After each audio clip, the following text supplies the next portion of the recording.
ಎಲ್ರಿಗೂ welcome back to my YouTube channel. Last ವಿಡಿಯೋದಲ್ಲಿ ನಾನು ಇಸ್ಕಾನ್ಗೆ ಹೋಗಿರೋದ್ರ ಬಗ್ಗೆ ಹೇಳಿದ್ದೆ. ಇದು ಅದರದ್ದೇ ಕಂಟಿನ್ಯೂಯೇಷನ್ ಪಾರ್ಟ್. ಅಂದರೆ ಅಲ್ಲಿಂದ ನೆಕ್ಸ್ಟು ನಾವು ಸ್ನೋ ಸಿಟಿಗೆ ಹೋಗಿದ್ವಿ. ಇಸ್ಕಾನಿಂದ ಸ್ನೋ ಸಿಟಿಗೆ ಒಂದು 5 to 6 ಕಿಲೋಮೀಟರ್ಸ್ ಏನೋ ಇದೆ ಅಷ್ಟೇ. ಇಸ್ಕಾನ್ ಇರೋದು ರಾಜಾಜಿನಗರಲ್ಲಿ, ಸ್ನೋ ಸಿಟಿ ಇರೋದು JC ರೋಡಲ್ಲಿ. ಆ್ಯಕ್ಚುಲಿ ನಮ್ಮ ಪ್ಲ್ಯಾನ್ ಇದ್ದಿದ್ದು ಫನ್ ವರ್ಲ್ಡ್ಗೆ ಹೋಗೋಣ ಅಂತ. ಫನ್ ವರ್ಲ್ಡ್ ಕೂಡ ಅಲ್ಲಿ ಸ್ನೋ ಸಿಟಿ ಪಕ್ಕದಲ್ಲೇ ಇರೋದು. ಫನ್ ವರ್ಲ್ಡ್ಗೆ ಹೋದರೆ ಮಕ್ಕಳಿಗೂ ಖುಷಿಯಾಗುತ್ತೆ, ನಮಗೂ ಕೆಲವೊಂದು ಆಟಗಳನ್ನು ಆಡ್ಬೋದು ಅಂತ ಆ ಥರ ಅಂದ್ಕೊಂಡು ಪ್ಲ್ಯಾನ್ ಹಾಕಿದ್ವಿ ಫನ್ ವರ್ಲ್ಡ್ಗೆ ಹೋಗೋಣ ಅಂತ.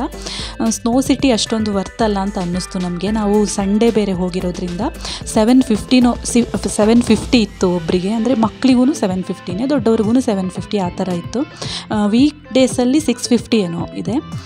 ಏನು ಅಷ್ಟೊಂದು ವರ್ತಲ್ಲ ಅಂತ ನಮಗನ್ನಿಸ್ತು. ಯಾಕೆಂದರೆ ನಾವು ಮುಂಚೆನೂ ಹೋಗಿದ್ವಿ, ಹಾಗಾಗಿ ಗೊತ್ತಿತ್ತು ಸ್ನೋ ಸಿಟಿ ಯಾವ ಥರ ಇರುತ್ತೆ ಅಂತ. ಹಾಗಾಗಿ ಅಷ್ಟೊಂದು ವರ್ತಿಲ್ಲ ಅಂತ ಅನಿಸಿತ್ತು ನಮಗೆ. ಹಾಗಾಗಿ ಫನ್ ವರ್ಲ್ಡ್ಗೆ ಹೋಗೋಣ, ಸ್ನೋ ಸಿಟಿ ಬೇಡ ಅಂತ ಡ್ರಾಪ್ ಮಾಡಿದ್ವಿ. ಬಟ್ ಅನ್ಫಾರ್ಚುನೇಟ್ಲಿ ನಾವು ಅಲ್ಲಿಗೆ ತಲುಪೋ ಅಷ್ಟೊತ್ತಿಗೆ ಜೋರು ಮಳೆ ಸ್ಟಾರ್ಟ್ ಆಯಿತು. ಫನ್ ವರ್ಲ್ಡ್ಗೆ ಹೋಗಿ ಏನು ಮಾಡ್ತೀರಾ, ಅದು ಓಪನ್ ಪ್ಲೇಸ್ ಅಲ್ವಾ, ಎಲ್ಲ ಮಳೆ ಒದ್ದೆ ಆಗ್ತೀವಿ ಅಂತ ಅಂದ್ಬಿಟ್ಟು ಮತ್ತೆ ಪುನಃ ಸ್ನೋ ಸಿಟಿಗೆ ಹೋಗೋಣ ಅಂತ ಅಲ್ಲಿಂದ ಡಿಸೈಡ್ ಮಾಡಿದ್ವಿ. ನೋಡಿ, ಮಳೆ ಅಂತ ಕಾರಲ್ಲೇ ಕೂತಿದ್ವಿ ಎಲ್ಲರೂ. ಛತ್ರಿನೂ ತಗೊಂಡು ಹೋಗಿರಲಿಲ್ಲ ನಾವು.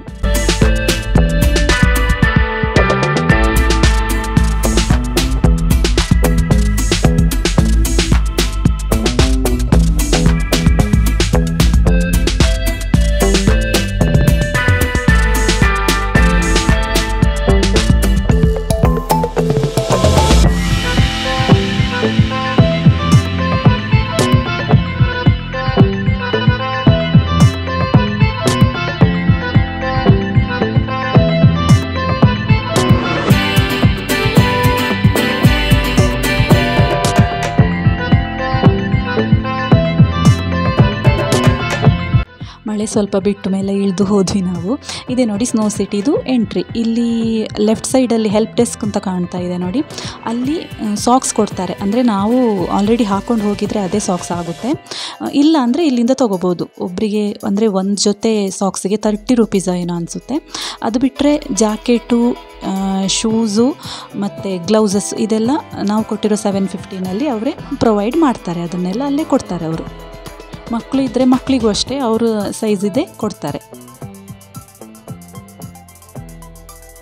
ನೋಡಿ, ಎಲ್ಲರೂ ರೆಡಿ ಆದ್ವಿ ಸ್ನೋ ಸಿಟಿ ಒಳಗಡೆ ಎಂಟ್ರಿ ಕೊಡೋದಕ್ಕೆ. ಸ್ನೋ ಸಿಟಿ ಅಂದರೆ ಇದು ಒಂದು 1200 ಸ್ಕ್ವೇರ್ ಮೀಟರ್ ಅಷ್ಟು ಅಂದರೆ ವಿಸ್ತೀರ್ಣ ಇರುವಂತಹ ಒಂದು ರೂಮ್ ಒಳಗಡೆ ಆರ್ಟಿಫಿಷಿಯಲ್ ಸ್ನೋ ಅಂದರೆ ಐಸ್ ಥರದ್ದು ತುಂಬಿಸಿರ್ತಾರೆ. -5 ಡಿಗ್ರಿ ಟೆಂಪರೇಚರ್ ಅನಿಸುತ್ತೆ ಅದ್ರ ಒಳಗಡೆ, ಆ ಥರ ಇರುತ್ತೆ.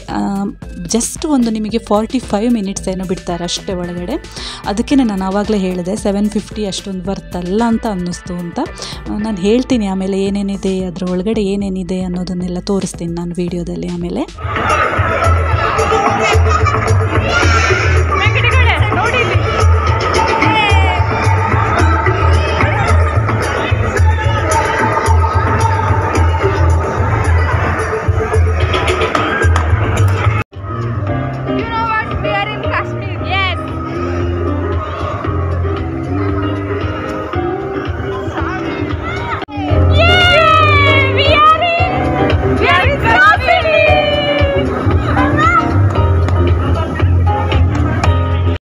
ಇದೇ ನೋಡಿ ಸ್ನೋ ಸಿಟಿ ಅಂದರೆ. ಇಲ್ಲಿ ಏನೇನಿದೆ ಅಂತ ಹೇಳ್ತೀನಿ ನಾನು. ಇದ್ರ ಒಳಗಡೆ ಸ್ನೋ ಸ್ಲೈಡ್ಸ್ ಅಂತ ಇದೆ, ಅಂದರೆ ನಾವು ಮಲ್ಕೊಂಡು ಹೀಗೆ ಜಾರ್ಕೊಂಡು ಹೋಗೋ ಥರ ಅದಿದೆ. ಆಮೇಲೆ ಡ್ಯಾನ್ಸ್ ಫ್ಲೋರ್ ಇದೆ. ನೀವು ಎಂಟ್ರಿ ಆಗಿ ಒಂದು 15 ಮಿನಿಟ್ಸು ಏನೋ ಆದಮೇಲೆ ಮ್ಯೂಸಿಕ್ಸ್ ಎಲ್ಲ ಹಾಕ್ತಾರೆ, ಲೈಟ್ ಎಲ್ಲ ಹಾಕ್ತಾರೆ, ಕಲರು ಡ್ಯಾನ್ಸ್ ಫ್ಲೋರ್ ಇದೆ ಅದು.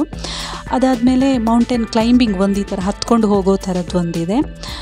ಆಮೇಲೆ ರಿಯಲ್ ಸ್ನೋಫಾಲ್ ಅಂತ ಬಿಡ್ತಾರೆ, ಒಂದು 5 ಮಿನಿಟ್ಸ್ ಅಷ್ಟೇ ರಿಯಲ್ ಸ್ನೋಫಾಲ್ ಅಂತ. ಅದಾದಮೇಲೆ ಒಂದು ಕೆಫೆ ಇದೆ, ಚಳಿ ಆಗ್ತಾ ಇರುತ್ತಲ್ಲ, ಹೋಗಿ ಕಾಫಿ ಕುಡ್ಕೋಬೋದು, ಆ ಥರ ಒಂದು ಕೆಫೆ ಇದೆ. ಅದು ಬಿಟ್ಟರೆ ಈಗಲೂ ಇದೆ ನೋಡಿ, ಇಲ್ಲಿ ನೋಡಿ ಈಗಲೂ ಥರ ಬಂದು ಮಾಡಿದ್ದಾರೆ. ಅದಾದಮೇಲೆ ಅಯೋಧ್ಯೆ ಮತ್ತು ತಾಜ್ ಮಹಲ್ದು ಒಂದು ಮಿನಿಯೇಚರ್ ಥರ ಮಾಡಿದ್ದಾರೆ. ಮತ್ತು ಮಕ್ಕಳಿಗೆ ಬೇಕಾಗಿರೋವಂಥದ್ದು ಜಾರ್ಬಂಡೆ, ಆಮೇಲೆ ಟಯರ್ಸ್ಗಳು ಇಟ್ಟಿದ್ದಾರೆ ತುಂಬ, ಅದರಲ್ಲಿ ಕೂರಿಸ್ಬಿಟ್ಟು ಹೇಳ್ಕೊಂಡು ಹೋಗೋ ಥರ, ಈ ಥರ ಎಲ್ಲ. ಇಷ್ಟೇ ಇರೋದು ಸ್ನೋ ಸಿಟಿ ಒಳಗಡೆ. ಸಾರಿ, ನನಗೆ ಡೀಟೇಲಾಗಿ ತೋರಿಸೋವಷ್ಟು ವೀಡಿಯೋ ಮಾಡೋಕ್ಕಾಗ್ತಾ ಇರಲಿಲ್ಲ ಇಲ್ಲಿ.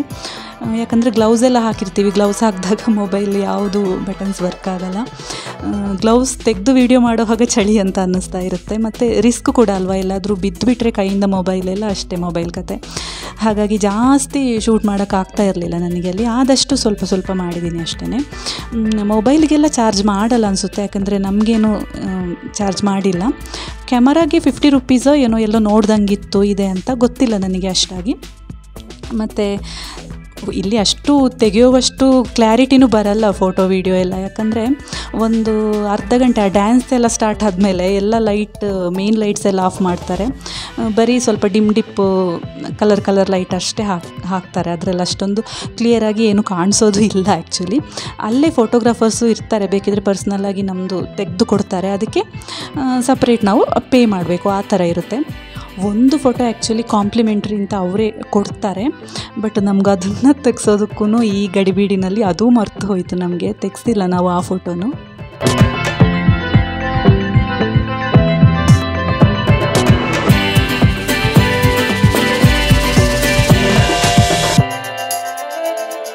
ನಾನು ಸ್ನೋ ಸ್ಲೈಡ್ಸ್ ಅಂದೆ ನೋಡಿ, ಅದು ಇಲ್ಲಿಂದ ಹತ್ತಿ ನೆಕ್ಸ್ಟ್ ಆ ಎಂಡಲ್ಲಿ ಇಳಿಯೋ ಥರ, ಇದು ಸ್ಟೆಪ್ಸ್ ಥರ ಇರುತ್ತೆ ಇಲ್ಲಿ. ಇವನು ಶ್ರೇಯಾಂಕ್ ಅಂತೂ ಸ್ಪೀಡಾಗಿ ಹತ್ಕೊಂಡು ಹೋಗ್ತಾ ಇದ್ದ. ನನಗಂತೂ ಆ ಶೂ ಎಲ್ಲ ಇಷ್ಟಿಷ್ಟುದ್ದ ಶೂ ಹಾಕ್ಕೊಂಡು ನನಗೆ ಆಗ್ತಾನೇ ಇರಲಿಲ್ಲ ನೋಡಿ. ಇಲ್ಲಿ ರೈಟ್ ಸೈಡಲ್ಲಿ ಕಾಣ್ತಾ ಇದೆ ನೋಡಿ, ಆ ಎಂಡಲ್ಲಿ ಜಾರ್ಕೊಂಡು ಬರೋದು ಲೆಫ್ಟ್ ಎಂಡಿಂದ ಹೋಗಿ. ಅಂತೂ ಎಂಜಾಯ್ ಮಾಡಿದ್ವಿ. ಒಂದು ಸಲಕ್ಕೆಲ್ಲ ಓಕೆ ಹೋಗ್ಬೋದು, ಬಟ್ ಪದೇ ಪದೇ ಹೋಗೋವಷ್ಟು ವರ್ತಿಲ್ಲ ಅಂತ ಅನ್ನಿಸ್ತು. ಈ ಥರ ಸ್ನೋ ಎಲ್ಲ ಎರಚಾಡ್ಕೊಂಡು ಚಿಕ್ಕ ಮಕ್ಕಳು ಥರ ಎಂಜಾಯ್ ಮಾಡಿದ್ವಿ, ಇಲ್ಲ ಅಂತಲ್ಲ. ಮೇನ್ ಅಲ್ಲಿ ಇರೋದಕ್ಕಿಂತನೂ ನಾವು ಈ ಥರ ಫ್ಯಾಮಿಲಿ ಜೊತೆ ಟೈಮ್ ಸ್ಪೆಂಡ್ ಮಾಡ್ತೀವಿ ಅಲ್ವಾ, ಅದಕ್ಕೆ ಬೆಲೆ ಕಟ್ಟೋಕ್ಕಾಗಲ್ಲ. ಇಲ್ಲಿ ನಾವು ಎಷ್ಟೇ ದುಡ್ಡು ಕೊಟ್ಟಿರ್ಬೋದು, ಎಂಜಾಯ್ನೂ ಮಾಡಿದ್ದೀವಿ ಅಷ್ಟೇ, ಫ್ಯಾಮಿಲಿ ಜೊತೆ ಟೈಮ್ ಸ್ಪೆಂಡ್ ಮಾಡೋದಕ್ಕೆ ನಾವು ಬೆಲೆ ಕಟ್ಟೋಕ್ಕಾಗಲ್ಲ, ಅಷ್ಟು ಮಾತ್ರ ಹೇಳ್ಬೋದು.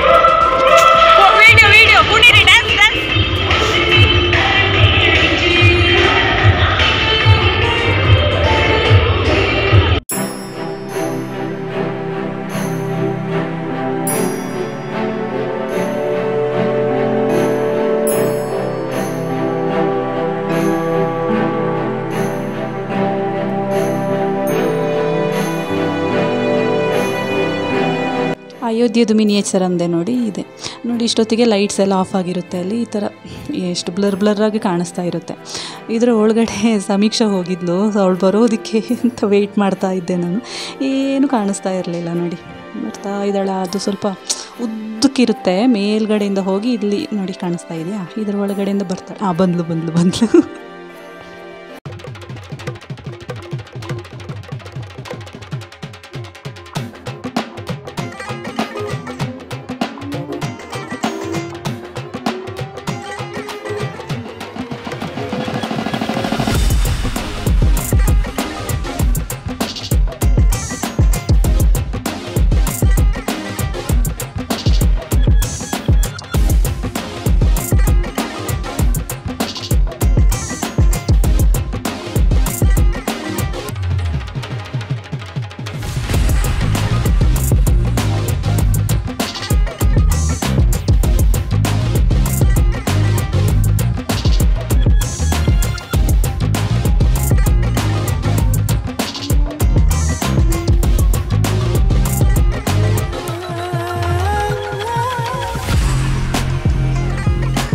ನೋಡಿ. ನಮ್ಮ ಚೈಲ್ಡ್ಹುಡ್ ಫೇವರಿಟ್ ಛೋಟಾ ಭೀಮ್ ಇದ್ದ ಇಲ್ಲಿ. ಅವನ ಹತ್ರ ನಿಲ್ಲಿಸ್ಬಿಟ್ಟು ಒಂದು ಫೋಟೋ ತೆಗಿಯೋಣ ಅಂತ ಶ್ರೇಯಾಂಕನ ಕರ್ಕೊಂಡು ಬಂದರೆ ಅಲ್ಲಿಗೆ ಕೇಳ್ತಾನೆ ಇರಲಿಲ್ಲ, ಹಠ ಮಾಡ್ತಾ ಇದ್ದ. ಅವನಿಗೆ ಬೇರೆ ಕಡೆ ಎಲ್ಲ ಆ ಕಡೆ ಸ್ನೋದಲ್ಲೆಲ್ಲ ಬಿದ್ದು ಹೊರಡಾಡಬೇಕಿತ್ತು, ಅದಕ್ಕೋಸ್ಕರ ಅವನಿಗೆ ಇದೆಲ್ಲ ಇಂಟ್ರೆಸ್ಟೇ ಇರಲಿಲ್ಲ. ಅಲ್ಲಿ ಮಕ್ಕಳೆಲ್ಲ ಎಂಜಾಯ್ ಮಾಡಿದರು, ನಮಗಿಂತನೂ ಮಕ್ಕಳು ತುಂಬ ಚೆನ್ನಾಗಿ ಎಂಜಾಯ್ ಮಾಡಿದರು. ಅವರು ಹೋಗ್ತಾ ಇರೋದು ಫಸ್ಟ್ ಟೈಮ್ ಅನಿಸುತ್ತೆ, ಶ್ರೇಯಾಂಕು ಹೋಗಿರಲಿಲ್ಲ, ಆ ಥರವೊಂದು ಗೊತ್ತಿಲ್ಲ ನನಗೆ. ಏನಾದರೂ ಶೀತ ಗೀತ ಏನೋ ಆಗುತ್ತೇನೋ ಅಂತ ಅಂದ್ಕೊಂಡ್ವಿ ಅಲ್ಲಿಂದ ಬಂದಮೇಲೆ, ಬಟ್ ಏನೂ ಆಗಿಲ್ಲ, ಆರಾಮಾಗಿ ಇದ್ದರು ಎಲ್ಲರೂ. 1 by 1 ಸಾಂಗ್ ಹಾಕ್ತಾನೆ ಇದ್ದರು, ಡ್ಯಾನ್ಸ್ ಮಾಡೋರು ಮಾಡ್ತಾನೆ ಇದ್ದರು. ಸೊ ಕಾಪಿರೈಟ್ ಆಗುತ್ತೆ ಅಂತ ನಾನು ವಿಡಿಯೋದಲ್ಲಿ ಆಡಿಯೋ ಎಲ್ಲ ಮ್ಯೂಟ್ ಮಾಡಿ ಹಾಕಿದ್ದೀನಿ.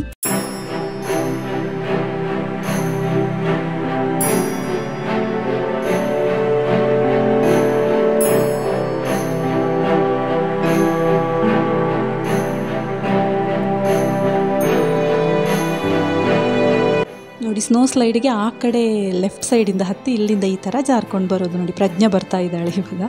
1 by 1 ಎಲ್ಲರೂ ಬರ್ತಾರೆ ನೋಡಿ. ನಾನು ಹೋಗಿರಲಿಲ್ಲ, ಶ್ರೇಯಾಂಕನ ಹಿಡ್ಕೊಂಡು ನಾನು ಈ ಕಡೆ ನಿಂತಿದ್ದೆ, ಉಳಿದವರೆಲ್ಲ ಹೋದರು.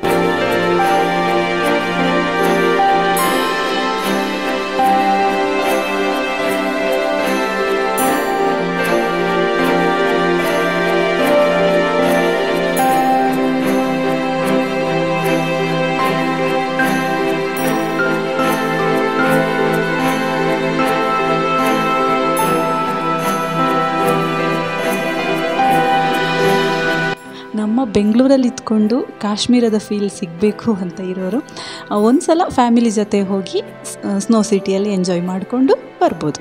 ಒಬ್ಬರೋ ಇಬ್ಬರೋ ಹೋಗೋದಕ್ಕಿಂತ ಈ ಥರ ತುಂಬ ಜನ ಗ್ರೂಪಲ್ಲಿ ಫ್ಯಾಮಿಲಿ ಜೊತೆಗೆ ಹೋದರೆ ಇನ್ನೂ ಚೆನ್ನಾಗಿ ಎಂಜಾಯ್ ಮಾಡ್ಬೋದು. ಆವಾಗ ನಮಗೆ ಕೊಟ್ಟಿರೋ ಹಣ ಸ್ವಲ್ಪ ಮಟ್ಟಿಗಾದರೂ ವರ್ತ್ ಅಂತ ಅನಿಸುತ್ತೆ ಅನ್ನೋದು ನನ್ನ ಅಭಿಪ್ರಾಯ. ನಾನು ಇನ್ನೊಂದು ಹೇಳೋದು ಮರೆತೆ ಏನಂದರೆ ಇಲ್ಲಿ ಕಾಂಬೋ ಆಫರ್ಸ್ ಇರುತ್ತೆ. ಅಂದರೆ snow city plus fun world ಈ ಥರ ಹೋದರೆ ಸ್ವಲ್ಪ ಕಡಿಮೆಗೆ ಆಗುತ್ತೆ. ಬರೀ ಫನ್ ವರ್ಲ್ಡ್ಗೂ ಅದು ಎಷ್ಟು ಅಂತ ಗೊತ್ತಿಲ್ಲ ನನಗೆ. ಸ್ನೋ ಸಿಟಿಗೆ 750 ಇದ್ದಾಗ ಅಲ್ಲೂ ಇರುತ್ತೆ ಮೇ ಬಿ 500 600. ಬಟ್ ನೀವು ಕಾಂಬೋದಲ್ಲಿ ತಗೊಂಡ್ರೆ 850 ಆ ಥರ ಏನೋ ಇದೆ ಅನಿಸುತ್ತೆ. ಬರೀ ಸ್ನೋ ಸಿಟಿ ಫನ್ ವರ್ಲ್ಡು ಅಂತಲ್ಲ, ಅದು ಬಿಟ್ಟು ಇಲ್ಲಿ ಕೆಲವೊಂದು 3D ಗೇಮ್ಸ್ ಇದ್ದಾವೆ, ಹಾಗೆಯೇ ಮೂವಿ ಏನೋ ಇದೆ, ಅದೇ ಥರ ಇಲ್ಯೂಷನ್ ಅಂತ ಏನೋ ಈ ಥರದ್ದೆಲ್ಲ ಕೆಲವೊಂದೊಂದು ಇದೆ, ಗೊತ್ತಿಲ್ಲ ನನಗೆ ಕರೆಕ್ಟಾಗಿ. ಕಾಂಬೋ ಆಫರ್ಗಳಲ್ಲೂ ನೀವು ಹೋಗ್ಬೋದು. ಇಲ್ಲೆಲ್ಲ ಚೆನ್ನಾಗಿ ಆಟ ಆಡಿ ಸಖತ್ತು ಹೊಟ್ಟೆ ಹಸ್ತಿತ್ತು ನಮಗೆ. ಅಂದರೆ ಮಧ್ಯಾಹ್ನ ಏನು ತಿಂದಿರಲಿಲ್ಲ. ನಾನು ಲಾಸ್ಟ್ ವೀಡಿಯೋದಲ್ಲಿ ತೋರಿಸಿದ್ದೆ ನೋಡಿ, ಪ್ರಸಾದಗಳಷ್ಟೇ ತಿಂದಿದ್ದು ಇಸ್ಕಾನಲ್ಲಿ, ಅದು ಬಿಟ್ಟರೆ ನಾವೇನು ತಿಂದಿರಲಿಲ್ಲ. ಹಾಗಾಗಿ ತುಂಬ ಹೊಟ್ಟೆ ಹಸಿವಾಗ್ತಾಯಿತ್ತು. ಆಲ್ರೆಡಿ ಟೈಮ್ ನಾವು ಇಲ್ಲಿಂದ ಹೋಗಿ ನಾವು ನೆಕ್ಸ್ಟ್ ಡಿ ಮಾರ್ಟ್ಗೂ ಶಾಪಿಂಗ್ಗೆ ಅಂತ ಹೋಗಿದ್ವಿ. ನಾನು ಅದರದ್ದೆಲ್ಲ ವೀಡಿಯೋ ಮಾಡಿಲ್ಲ. ಅಲ್ಲಿಂದ ಬರೋ ಅಷ್ಟರಲ್ಲಿ 9 ಗಂಟೆನೋ ಏನೋ ಆಗಿತ್ತು. ಸೊ ನಾವು ಇಲ್ಲಿಗೆ ಬಂದ್ವಿ. ಇದು ಏನು ಅಂದರೆ ಒಂದು ಪಿಜ್ಜಾ ರೆಸ್ಟೋರೆಂಟ್ ಅಂತ ಹೇಳ್ಬೋದು. ಒನೆಸ್ಟಾ ಅಂತ ಈ ರೆಸ್ಟೋರೆಂಟ್ ಇದು ಹೆಸರು. ಪಿಜ್ಜಾ ಅನ್ಲಿಮಿಟೆಡ್ ಆಫರ್ ಇತ್ತು ಇಲ್ಲಿ. ಒಬ್ಬರಿಗೆ 369 79 ಕರೆಕ್ಟ್ ನೆನಪಿಲ್ಲ ನನಗೆ. ಎಷ್ಟು ಬೇಕಿದ್ರೂ ಪಿಜ್ಜಾ ತಿನ್ಬೋದು. ಪ್ಲಸ್ ಅದ್ರ ಜೊತೆಗೆ ಕಾಂಪ್ಲಿಮೆಂಟ್ರಿ ಅಂತ ಬೆವರೇಜಸ್ ಕೊಡ್ತಾರೆ, ಇದರ್ ಪೆಪ್ಸಿ ಅಥವಾ 7up ಈ ಥರ. ಅದು ಬಿಟ್ಟು ಡೆಸರ್ಟ್ ಒಂದು ಕೊಡ್ತಾರೆ, ಕೇಕ್ ಥರದ್ದು ಏನಾದರೂ. ಎಷ್ಟು ಅಂದರೆ ಒಂದು 20 ಮಿನಿಮಮ್ ಅಂದರೂ 20 ಪಿಜ್ಜಾ ತಿಂದಿದ್ದೀವಿ. ಮಧ್ಯಾಹ್ನ ಊಟನೂ ಮಾಡಿರಲಿಲ್ವಲ್ಲ, ಅಷ್ಟು ಹಸಿವಾಗಿತ್ತು ನಮಗೆ. ಸಖತ್ ಟೇಸ್ಟಿನೂ ಆಗಿತ್ತು. ಬೇರೆ ಕಡೆ ಎಲ್ಲ ಹೆಂಗಿರುತ್ತೆ ಅಂದರೆ ಪಿಜ್ಜಾದು ಬೇಸಿರುತ್ತೆ ನೋಡಿ, ಒಂಥರ ದಪ್ಪಕ್ಕಿರುತ್ತೆ. ಇಲ್ಲಿ ಆ ಥರ ಇರಲಿಲ್ಲ, ತಿನ್ನಾಗಿತ್ತು, ಒಂಥರ ಕ್ರಿಸ್ಪಾಗಿ ಸಖತ್ ಟೇಸ್ಟಿಯಾಗಿತ್ತು. ಹಾಗೆಯೇ ಈ ರೆಸ್ಟೋರೆಂಟಿದು ಆ್ಯಂಬಿಯನ್ಸ್ ಕೂಡ ಅಷ್ಟೇ, ಒಂಥರ ಮೈಲ್ಡಾಗಿ ಚೆನ್ನಾಗಿತ್ತು. ನನ್ನ ಜೀವಮಾನದಲ್ಲೇ ನಾನು ಒಂದೇ ಸಲಕ್ಕೆ ಇಷ್ಟೊಂದು ಪಿಜ್ಜಾ ತಿಂದಿದ್ದೇ ಇಲ್ಲ. ಆ್ಯಕ್ಚುಲಿ ನಾವು ಹೋಗಿದ್ದು RR ನಗರ್ ಬ್ರ್ಯಾಂಚಿಗೆ. ಇವ್ರದ್ದು ಆಲ್ ಓವರ್ ಬೆಂಗಳೂರು ತುಂಬ ಕಡೆ ಇದೆ ರೆಸ್ಟೋರೆಂಟು. ಇಲ್ಲಿ ಪಿಜ್ಜಾ ಅಲ್ಲದೆ pasta, burger, sandwich, French fries ಈ ಥರ ತುಂಬ ಫುಡ್ಗಳಿದೆ. ಆದರೆ ಇದು ಫೇಮಸ್ಸು ಪಿಜ್ಜಾಗೆ. ನಾವು ತಿಂದಿರೋ ಪಿಜ್ಜಾಗಳದ್ದು ಹೆಸರೆಲ್ಲ ನನಗೆ ಸದ್ಯಕ್ಕೆ ಅಷ್ಟೊಂದು ನೆನಪಿಗೆ ಬರ್ತಾಯಿಲ್ಲ. ಮಕ್ಕಳಿಗೆ ಅಂತ ಚಾಕ್ಲೇಟ್ ಬನಾನಾ ಪಿಜ್ಜಾ ತೊಗೊಂಡಿದ್ವಿ ನಾವು. Paneer makhani, paneer cheesy onion, cheese and corn, onion and tomato, Mexican veg delight ಈ ಥರ. ನಾನಾಗಲೇ ಹೇಳಿದೆ ಅಲ್ವಾ, ಮಿನಿಮಮ್ ಅಂದರೂ 20 ಪಿಜ್ಜಾ ಬ್ಯಾಟಿಂಗ್ ಮಾಡಿದ್ದೀವಿ ಎಲ್ಲರೂ ಸೇರಿಕೊಂಡು. ನಿಮ್ಮದು ಏನಾದರೂ ಬರ್ಡೇ ಪಾರ್ಟಿನೋ, ಆ್ಯನಿವರ್ಸರಿನೋ ಅಥವಾ ಏನಾದರೂ ಸ್ಪೆಷಲ್ ಡೇನೋ ಈ ಥರದ್ದೆಲ್ಲ ಇಲ್ಲಿ ಬಂದು ಆರಾಮ್ಸೆ ಸೆಲೆಬ್ರೇಟ್ ಮಾಡ್ಬೋದು. ಇದೇನು ಪ್ರಮೋಷನ್ ಅಂತ ನಾನು ಮಾಡ್ತಾಯಿಲ್ಲ, ನನಗಿಷ್ಟ ಆಯಿತು ಅದಕ್ಕೋಸ್ಕರ ಹೇಳ್ತಾ ಇದ್ದೀನಿ ಅಷ್ಟೇ. ಇಲ್ಲಿ ಡಿನ್ನರ್ ಮುಗಿಸ್ಕೊಂಡು ನಾವು ಮನೆಗೆ ರೀಚ್ ಆದಾಗ 10:30 ಆಗಿತ್ತು. ಬೆಳಗ್ಗೆ 11 ಗಂಟೆಗೆ ಮನೆ ಬಿಟ್ಟವರು ರಾತ್ರಿ 10:00ವರೆಗೆ ರೀಚ್ ಆದ್ವಿ. ಸೊ ಇದಾಗಿತ್ತು ಇವತ್ತಿನ ವ್ಲಾಗ್. ನೆಕ್ಸ್ಟ್ ವ್ಲಾಗಲ್ಲಿ ಮತ್ತೆ ಸಿಗ್ತೀನಿ. ಈ ವಿಡಿಯೋ ಇಷ್ಟ ಆಗಿದರೆ ಲೈಕ್ ಮಾಡಿ, ಶೇರ್ ಮಾಡಿ, ಕಮೆಂಟ್ ಮಾಡಿ. ಹಾಗೆಯೇ ಹೊಸಬ್ರು ಯಾರಾದರೂ ವೀಡಿಯೋಸ್ ನೋಡ್ತಾ ಇದ್ದರೆ ಸಬ್ಸ್ಕ್ರೈಬ್ ಮಾಡ್ಕೊಳ್ಳಿ ಅಂತ ಹೇಳ್ತಾ, keep supporting, take care and bye.